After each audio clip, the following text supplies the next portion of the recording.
Bojorquez, quien es director ejecutivo de Transparencia Mexicana. Bienvenido, gracias por la comunicación como siempre, Eduardo.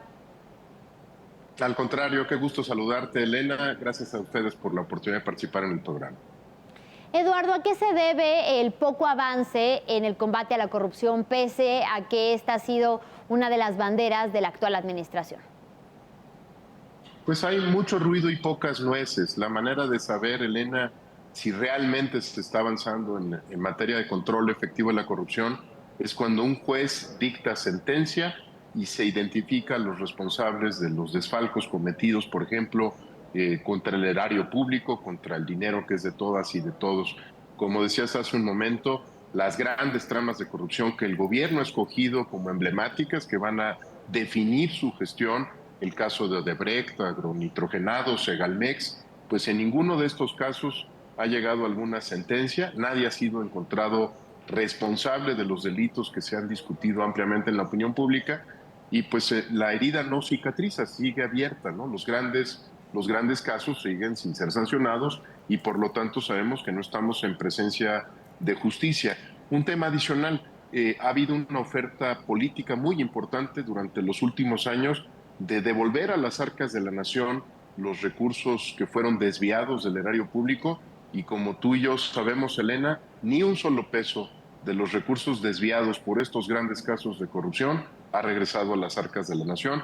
El dinero no ha sido devuelto al pueblo como se prometió, que incluso supuso la creación de un organismo especializado en devolverle al pueblo lo robado, pues lo robado sigue robado y no ha sido devuelto a las arcas de la nación.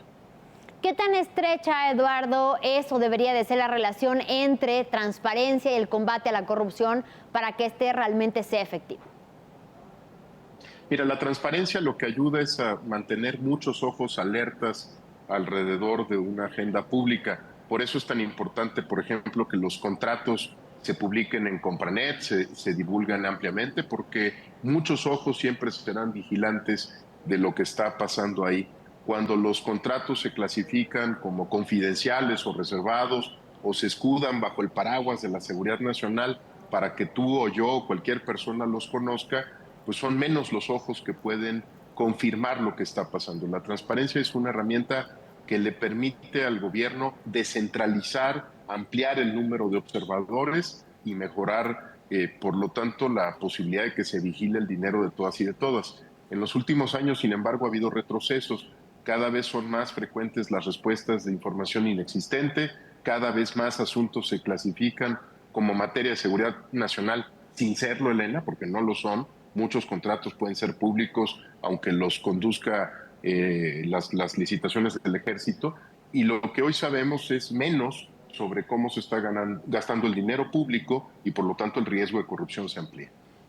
Compartimos este lugar en el índice de corrupción con países como Bolivia, Laos o Uzbekistán. ¿Qué relación existe entre esos países y México para poder entender cómo es posible que los niveles de corrupción sean tan altos? Mira, realmente México no está en el lugar que le corresponde en el escenario internacional. Estamos hablando de la 15ª economía del planeta Tierra. México es una economía muy grande. Tenemos desigualdades, tenemos pobreza, pero eso no significa que no sea una economía grande y rica. Y la verdad es que es increíble que otros países con economías menos desarrolladas que la nuestra estén en mejores posiciones. A mí me gusta mucho identificar los países de América Latina porque si tú ves Colombia, Brasil, Argentina, Uruguay, Chile, Costa Rica, están mejor que México y pues por muchos años escuchamos que este era un problema cultural que venía de la colonia española, ¿no? Que nos habían dejado la corrupción y otras cosas.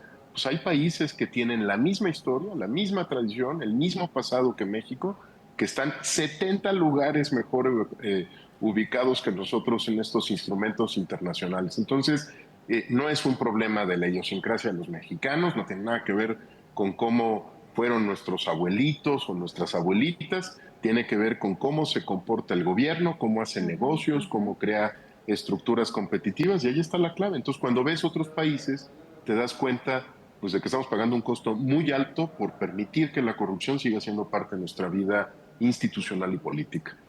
¿Qué herramientas en este contexto o qué escenario debe de existir para lograr que el combate a la corrupción sea realmente efectivo en un país como el nuestro? Pasar de las palabras a los hechos es tal vez lo más importante. Todos podemos pronunciarnos en contra de la corrupción, pero son muy pocos quienes tienen el poder y la autoridad para hacer la diferencia. Y por eso hemos planteado que uno de los focos rojos de la lucha contra la corrupción en el país es sin duda la Fiscalía General de la República.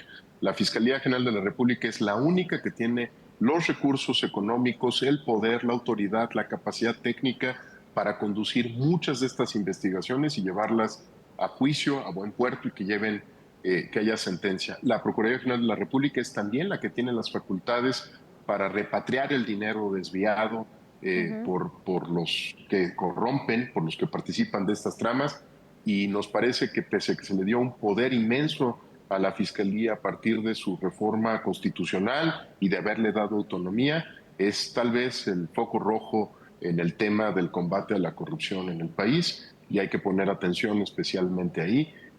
Creo que es uno de los lugares donde tienes todo para dar resultados, pero tienes que poder actuar y actuar con liderazgo y definición en este tema. Eduardo, nombras a la Fiscalía. En ese sentido, en los casos que mencionábamos hace un momento, los emblemáticos de combate a la corrupción, Odebrecht, agronitrogenados y también la estafa maestra, ¿qué papel ha jugado la Fiscalía o qué no ha hecho bien para lograr que estos casos de corrupción pues finalmente se resuelvan? Mira, han avanzado muy lento, eso creo que es uno de los problemas. Segundo, han tratado de llegar a lo que se llama un acuerdo con los que son acusados. En corrupción no se pueden utilizar estos mecanismos de testigo protegido porque el desfalco no es para el gobierno, es para todos, para ti, para mí, toda la población. Y han estado por mucho tiempo intentando colar esta figura. Ha sido necesario ser muy críticos, muy asertivos del trabajo de las fiscalías y del Ministerio Público en esta materia, pero la verdad es que se mueven lento y en algunos casos como Odebrecht incluso pues ya sabemos que fueron culpables, ¿no? Hay un acuerdo con el Departamento de Justicia de los Estados Unidos, Odebrecht se declaró culpable, dijo yo tengo los nombres de las personas a las que les entregué los sobornos en México y podría atestiguarlo en un proceso judicial en México. Así que hay una parte que, pues por lo menos para mí resulta inexplicable. Es una institución poderosísima que en estos casos se mueve pues como tortuga. Muchísimas gracias, como siempre, por tu análisis, Eduardo Bojorquez, director ejecutivo de Transparencia Mexicana. Muy buena tarde y hasta la próxima.